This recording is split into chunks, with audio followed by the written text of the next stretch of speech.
Hola y bienvenidos a Observación al Día. Yo soy Laura Espinosa y hoy los invito a que me acompañen a ponerle la lupa a 3 temas de la agenda político-electoral colombiana. Primero, la MOE participó en la Comisión Accidental de Jóvenes en el Congreso de la República. ¿De qué se habló en este espacio? Segundo, el boom de los partidos políticos para las elecciones locales. ¿Qué tiene que ver el fallo de la Corte Constitucional en 2021? Y tercero, el más reciente informe de violencia contra líderes y lideresas políticas, sociales y comunales de la Misión de Observación Electoral. Empecemos. Ayer, 23 de febrero de 2023, tuvo lugar la Comisión Accidental de Jóvenes del Congreso de la República y la Misión de Observación Electoral estuvo presente. Carlos Oviedo hace parte del componente de Justicia Electoral de la MOE y pudo asistir a esta comisión. Carlos, bienvenido a Observación al Día y cuéntenos qué temas se discutieron en este espacio. Hola Laura, es un gusto participar en este espacio. El objetivo de la audiencia pública que se realizó en la Comisión de Jóvenes era escuchar a distintos grupos y recoger sus opiniones y propuestas sobre el Plan Nacional de Desarrollo, y en particular el papel de la juventud y la forma en que se incluyen en el PND los temas priorizados por ellos y ellas.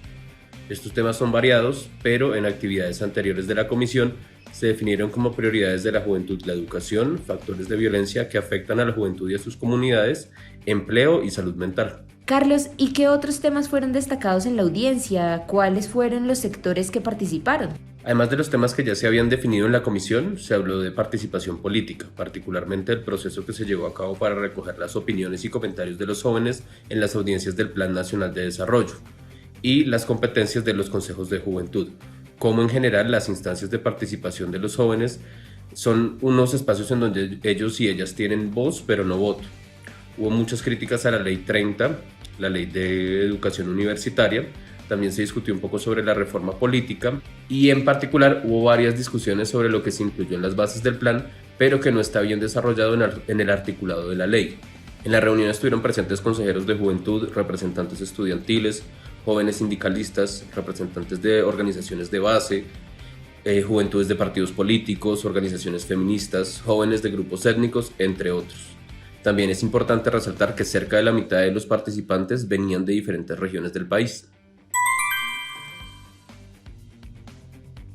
Y de la Comisión Accidental de Jóvenes del Congreso pasamos a hablar sobre el boom de los partidos políticos para las elecciones locales, un tema en el que la MOE ya ha venido insistiendo. Camilo Mancera es el coordinador de Justicia Electoral de la MOE y está hoy con nosotros para explicarnos cómo el fallo del 2021, con el que la Corte Constitucional ordenó revivir la personería jurídica del nuevo liberalismo, tuvo un efecto dominó que desencadenó en que hoy tengamos 28 partidos con personería jurídica y que haya al menos otros 13 haciendo fila para obtenerla.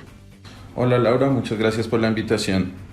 Bueno, te cuento, efectivamente el fallo de la Corte Constitucional genera un precedente bastante importante en lo que es la política colombiana, pues establece un mecanismo a través del cual se le puede reconocer la personería jurídica y por ende la existencia a partidos políticos que fueron afectados anteriormente por la violencia o en años anteriores, en periodos electorales anteriores.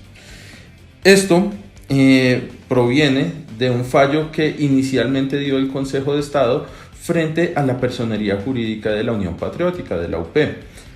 Posteriormente, el nuevo liberalismo hizo esta misma solicitud frente al Consejo de Estado, quien lo negó y fue la Corte Constitucional quien a través de un fallo tomó la decisión de reconocerle esa personería jurídica.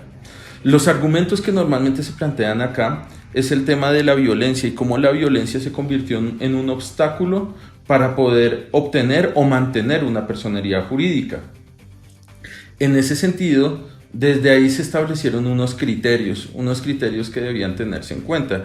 Y el primero de ellos, posiblemente el más importante, es que efectivamente se haya dado una situación o una condición que generara un desequilibrio o una desigualdad en la contienda electoral. Esto, cuando nosotros vemos este criterio, pues nos estamos remitiendo en estos casos a la violencia. La violencia se convirtió en un agente determinador de la no existencia de estos partidos. En ese sentido, finalmente en lo que avanza la Corte es en una interpretación amplia del principio democrático que lo que nos dice es que tiene que ser progresivo, es decir, cada vez se tienen que generar mayores garantías de participación, cada vez se tienen que generar mayores mecanismos de garantías para la democracia.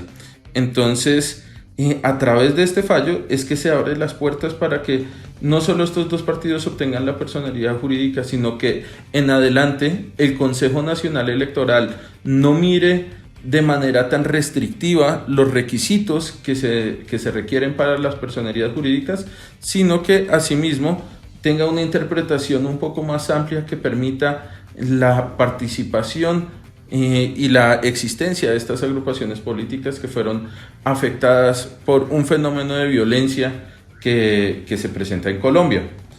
Solo esto último quisiera decir frente a este punto, y es: también hay que manejar este argumento con mucho cuidado. Si bien en Colombia se da este fallo de la Corte Constitucional, no podemos desconocer que venimos de un contexto muy violento. En Colombia se han presentado muchos fenómenos, muchos casos de violencia contra casi todas las organizaciones políticas, y el hecho de que estas no logren el umbral o no obtengan la personería jurídica a través de votación no necesariamente obedece a temas de violencia. Entonces sí es un elemento que debe examinarse muy bien desde el Consejo Nacional Electoral en cada uno de los casos en concreto, para determinar si sí es necesario restaurar esa personería jurídica o otorgar esa personería jurídica.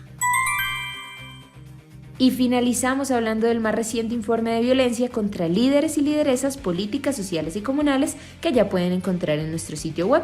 Mauricio Vela es el coordinador del Observatorio Político Electoral de la MOE. Mauricio, gracias por estar hoy en Observación al Día, y explíquenos qué se analiza en este informe y qué periodos de tiempo comprende. Hola Laura, sí, como venimos haciendo bimestralmente desde el 29 de octubre de 2022 que inició el calendario electoral, hacemos un informe que analiza la violencia contra liderazgos sociales, políticos y comunales en todo el país. Acá pues examinamos los hechos de violencia política en dos periodos de tiempo. El primero es del 29 de octubre al 29 de enero, es decir, los primeros 3 meses de este calendario electoral para las elecciones locales de 2023. Y el segundo, un periodo de tiempo que comprende desde el 1 de enero hasta el 31 de enero. Es decir, buscamos analizar el primer mes del año, que además coincide con el primer mes desde que se dio inicio a los ceses al fuego con 4 grupos armados ilegales. Respecto a los primeros 3 meses del calendario electoral, encontramos que ya se empieza a evidenciar un recrudecimiento de la violencia, pues se registraron 128 hechos de violencia contra líderes y lideresas sociales, políticas y comunales.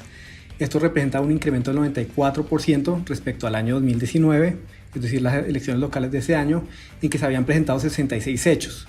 En cuanto a la violencia letal, esto es un incremento del 7%.